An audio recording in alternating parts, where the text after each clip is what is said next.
Hello, this is Jill. Hey, look what we have here. We have a toilet, and it is a clogged toilet. You can kind of see the water standing up high like that. Well, this toilet is clogged, and today I'll show you how to unclog it.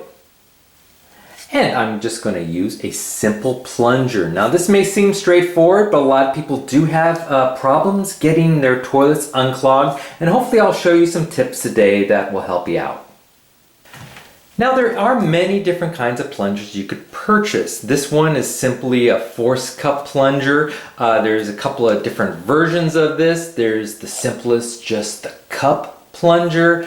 I like personally this flange plunger. This one you can actually just kind of take out this flange part, and this kind of conforms to the shape of your toilet bowl. You could also just push it back in to act more like a traditional cup plunger for, let's say, flatter, if you have a drain with a flatter surface. But I really do like these flange ones for toilets. You can also get bellow or accordion type plungers. Those work really well too. It's really up to your preference and what works best. So before you use a plunger, I would just kind of examine it for cracks, because with age your plunger can get old and it can crack, and if you do have cracks or holes in your plunger, it won't work nearly as well. So the next thing you want to do, you just want to look at the situation of your particular toilet. Now this one, the water is up to about here, which isn't that bad. Sometimes sometimes toilets overflow and the water is all the way to the surface. Now just a little hint.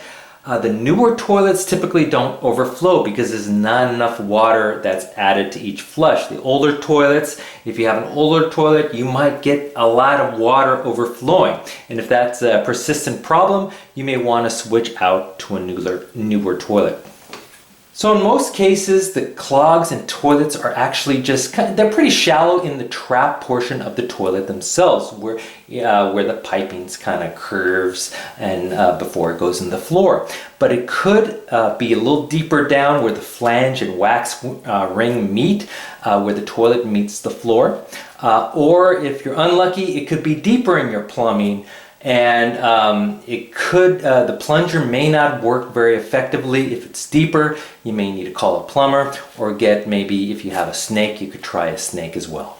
But again, the first step is just to kind of look at your clog. If there's a lot of paper in the way, sometimes you could just move the paper aside with your plunger to get into the hole of your toilet.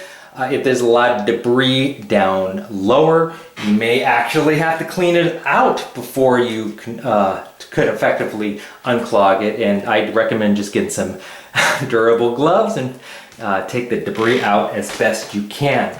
You do need some water in your toilet to use a plunger. Here we have plenty of water. It's kind of backed up. But if the clog is low, you may and the water's low, you may want to add some water with a bucket so you could use the plunger.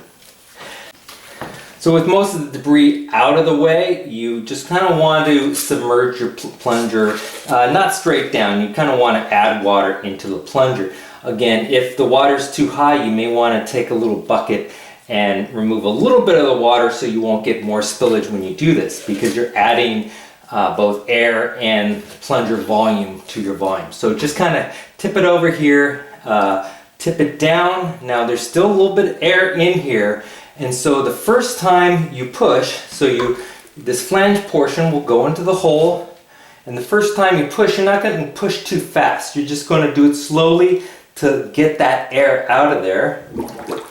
And you can see it kind of bubbles, and now it's filled with water. And now you can just go slowly at first, not too aggressively, and watch the water. You don't want it to spill out as best you can. And so we're just kind of pushing it, and you're listening to it. And there you go. The clog is gone. So you'll kind of hear a little bit of a different sound. You may get more debris coming up. Don't worry about that. Once the clog is gone, it'll hopefully flush away. And then what I typically do, I do a new flush, kind of rinse out the plunger as best I can, get that flush out. With clean water, I just kind of initially rinse out the plunger. try to get a lot of the debris out of the hole, and then I'll take it someplace where I could wash out the plunger more effectively. And there you go. I hope you enjoyed this video, and if you did, please hit that like button at the bottom of the screen and even consider subscribing to my channel. I'll have many more videos to come. Bye-bye.